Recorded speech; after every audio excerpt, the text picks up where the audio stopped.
Back 4 Blood fucking sucks. Let's talk about why.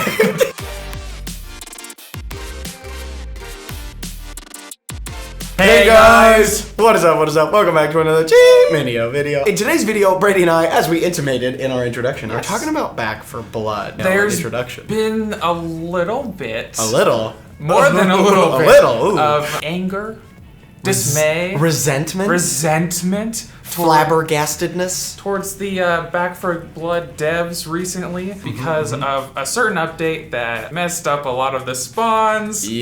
Screwed up things, made things even buggier, nerfed some stuff, made things harder. But that has kind of opened up the floodgates. The floodgates. It's really like everybody was just waiting for an excuse to shit on it. Like everybody was like excited at first. They're like, this is gonna be the next Left 4 Dead. Well, it's going to, you know, be transformative. Fill the hole that is in our hearts. And people have been sorely disappointed, to say the least. Save my marriage. Save my marriage. Get me a better job. I'm gonna play this game and help me get through this divorce. Yeah, that's what we're talking about today. We're talking about why Back 4 Blood sucks and what our impressions of it have been, as well as like what we've garnered and been able to see out there. And I mean, one thing that I will say is like Left 4 Dead was not the game that it became when it first came out. True. Right? And like there's been lots of instances of games that had very rough, rocky starts, but that, you know, like people stuck by it. They were like, I will die on this hill with my game, and they got a lot better because of updates. And that's the beauty of like games now, is because they're online, they can do patch notes and they can update things and they can tweak things and add more, DLCs and more levels and all the things. And Left 4 Dead was even loved kind of for that because the devs really stuck by it and added, patch notes. They added DLCs, which was not like free DLCs, which is not entirely common. But first and foremost, I want to say that people are comparing it to Left 4 Dead. Yes. It is made by the same developers who made Left 4 Dead, but I'm just gonna peel the Band-Aid off. I don't think it's ever going to be Left 4 Dead. No, I don't think so. They advertised it as the next Left 4 Dead because that's just marketing. That's just marketing. That's how it works. They want to sell copies. I remember Left 4 Dead as being one of the like early progenitor things that started the like zombie craze of like the mid 2000s, right? Because like it started with video games and then it went into television shows and The Walking Dead and like all of the movies like World War Z and like it became a whole thing. It was like a decade long thing, and Left 4 Dead was like early all of that stuff. And because of that, like there's never really gonna be anything like it. Right, and so, it was the first, and it did so well within the community after they started building upon it that you're right. There's no way that they can live up to the hype of what they worked on before. And that mixed with the idea of like nostalgia behind it. Like I grew up playing Left 4 Dead and Left 4 Dead 2 because like I was in my early teens, maybe like early 10s / early teens, so like that was a tween, one might say. Little tween Brady. Tween Brady was on his Xbox 360 controller, but I feel like a lot of people are holding on to that nostalgia very, very dearly. Yes, and I think that's like one of the biggest things is like people are comparing it to Left 4 Dead, and they are there's this expectation that's there that's just like not getting fulfilled, and that's probably like the big thing that's like precipitated everything else. So obviously that's like kind of a big overarching thing that sort of is precipitating a lot of these very specific gripes that people have with it. But with that being said, like the biggest thing that we've noticed in both our play and in the feedback we've seen in the community is that like there's a lot of like glossing over or just plain ignoring the details of like what we want out of a game with this experience. Like there's no offline play. Right? The bot, like, which is kind of weird. Like, you can't solo it and, like, do your own thing. That's not an option with this game. Right. And because you can't solo play and you have to always have 4 players, you end up with bots in your party. And the bots are trash. They're trash. They're so bad. Like, they get in the way. They don't, like, I mean, they do. They at least know how to, like, drop ammo and stuff, I guess. But they get in the way. They're my pack mules for ammo. Yes, basically. Exactly. It's just like, here, you're carrying all of our AR ammo. If you have no internet, like, you can't play this game. Yep. And what if you bought it? Or what if you have shitty internet? Yeah. And then you're lagging like a motherfucker. And to be fair, they are working on it right now. They have announced that they will be doing an offline mode.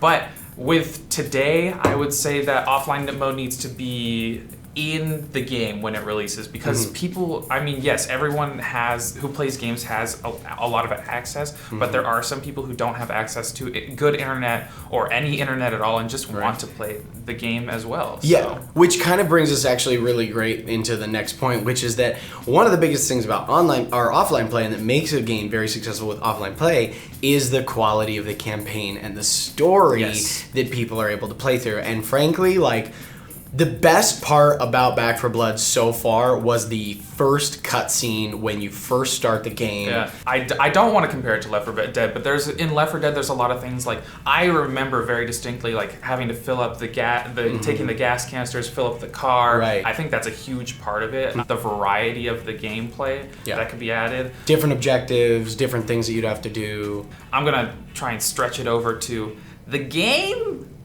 is very hard. It's fucking hard. It's even hard on just like recruit. Yeah. Like, let alone veteran. Like, what is it? 0.3% of people have finished it on Nightmare. Which maybe that's part of it. Is you're having to rely on other people. Right. I don't know. No, but like, that seems needlessly hard for a zombie game. One of the issues that I think is that, like, when it comes to it, for the harder versions of the game, you have to have a group that works well together. You can't have multiple people using the same type of weapon. Yeah. You have to have different deck builds. So you have to have people like synergies and things like that. So you have to know people, you have to have people on your team who know the decks, who can communicate. It's lacking in terms of, like, when you get to a higher difficulty, or when you go past recruit. Like when you play the game. It is very difficult. Yeah. And I remember the first time I played, actually, we played on Nightmare mode on the first mission.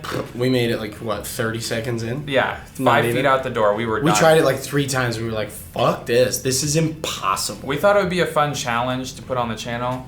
No. We're like, we can't get any content. It's gonna never be a seen the light of day. Yeah. I mean, granted, and none of us are like high-level expert pro gamers, but like 0.3% seems pretty outrageous for a game that is ultimately a cooperative play experience too. Like, I used to be a really big Destiny player, and this game at the moment reminds me a lot about Destiny. It can be very punishing.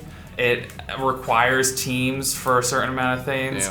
And it kind of like it has the basis of, like, you have a good time while you're playing with the people that you enjoy playing with, and I think that unfortunately where the game is at, it's not the right genre. So I think Destiny is perfect because it is challenging, it is a group, but it's also a massive multiplayer online game. I think this needs to focus more on the cooperativeness of playing with friends and, like, building those moments of, like, kind of like the moments that you'll always remember. Like I said, like the gas can, getting the gas cans in Left 4 Dead to escape in the mall in the race car. Like, those things always stick. They stick. So I would love to see more variety from them coming in the future. For the special written, I never know when they're coming. And when in Left 4 Dead, there's always, like, a sound cue that's very specific. I do hear, like, you can hear them, like, growling, but then I'm, like, looking around and I'm like, fucking clue where they are. I can't tell you how many times I've been like, hey, like, running, and then I just get fucking Hulk smashed by a tall boy, and I'm like, where the fuck did this guy come from? And the thing is, maybe I'm just a bad gamer, but I think we've put a good amount of time. Played a good amount of time into this game, and it's happened a lot. And sometimes even, like, the spawns of these special written are just like, along with the hardness factor is, like, the game relies on, like, random corruption cards and, like, all these random things. There's a lot of RNG. You can just get fucked based on, like, what decks or what corruption cards spawn, and you're like, well, we might as well. We're done. It's chalked. It's fucking chalked. Like, we can't win because this is so fun. And you only have 2 continues, and that's the one thing I don't understand. Why do they have this, like, continue system? Maybe they could change it to where, like, you can continue as many times as you want, but you get less supply points for each time you go through it. I've seen a lot of people doing like deck builds on just speed sprinting and survival. Run. So you can just run through it. It's not about worrying about the zombies or, you know. If part of your game is basically forcing people to bypass the core aspects of it, there's something wrong. You gotta think about it, yeah. You gotta think about what you're presenting to players. And let's try and shift gears a little bit and talk about kind of what they're doing well. I know that with this type of game, it is very, very difficult to have the game director be perfect, but they have talked about updating it after the patch that made things very, very difficult. Within 24 hours, they released a statement saying that it wasn't their intent to have specials be spawning as much as they did. And in fact, the game is really hard in terms of, you know, having that balance of difficulty versus, you know, fun of playing. So they are working on that. And also within 24 hours, they had, which I thought was pretty cool, is they had a live stream to do Q&A. I think this is actually a really good point that they're at. I think they have a very good base game that they can build off of. Yeah. They just have to dedicate the time to do it and not be disenfranchised by the people who have the loudest voices. Because we have a fun time playing it. I'm sure a lot of people have a fun time playing it. We're not going for nightmare difficulty because it is too difficult for us. At some point, we'd love to try, but maybe when it gets a little bit easier. Maybe after the next patch when we're not going to get fucked. In this case, it feels like maybe a lot of the squeakiest wheels are going to get the grease, you know? And they maybe, hopefully they don't knee-jerk react to some of the criticism. Hopefully they kind of take it all in, really gather the information and, you know, like figure out, okay, what are the things that we actually need to address and what are the things that are not that big of a deal or that are just the complaints of a loud minority. So I think that really Back 4 Blood's success is going to be dependent on how they respond to the criticisms that are levied at the game right now, because I agree, I think it does have a lot of potential. Like, basically it is fun. Like, it is a fun game. Like, I like the mechanics of it, I like the way it looks, it's a beautiful game. Like, you know, I wish that there were some more interesting animations with like the dead and stuff like that, and I wish that there was a little bit more, you know, variety, and I wish they would develop the story a little bit more, even if it came in the form of like separate cinematics that like told us about the background of the cleaners, or I don't know, there's like a lot of different killer ways. Cinematics from Dead by Daylight would be super interesting. It kind of gives us a little bit of their lore, their story, maybe their origins, and like how they wound up where they are. I don't know, I love lore. Like I've always said, like I come for the mechanics, I stay for the story, right? I'm hopeful that the game will get a lot better with time. I don't want them to go silent, if that makes sense. Right. There's been a lot of devs in the past like 5-10 years who have just given up on their game just because of the just kind of abandoned it, amount of hate that they've gotten. And I think that a good example of one that did work was No Man's Sky, which when it came out was just hated. Worse than this, you know? And but it's since improved a lot. Yes, and it's a good game, you know? I think that they have the opportunity to make a really good game as long as they listen to their community, listen to all of their community, and don't get too fed up with them. Right. With that being said, let us know what you guys think down in the comments below. I mean, have you been playing Back 4 Blood? Did you enjoy it? Do you agree with some of the criticisms that we've levied at the game today? And, you know, are you going to continue to play it? What are your hopes for the future? So, don't forget to like the video if you enjoyed the content. Don't forget to subscribe so you never miss any upcoming content, because we are going to be doing some more Back 4 Blood content. Please. We definitely will be doing some more Back 4 Blood content because like we said, we enjoy it and we're hopeful that it's going to turn into a really amazing game. So don't forget to like, don't forget to subscribe, and as always, game it till you make it. Bye guys.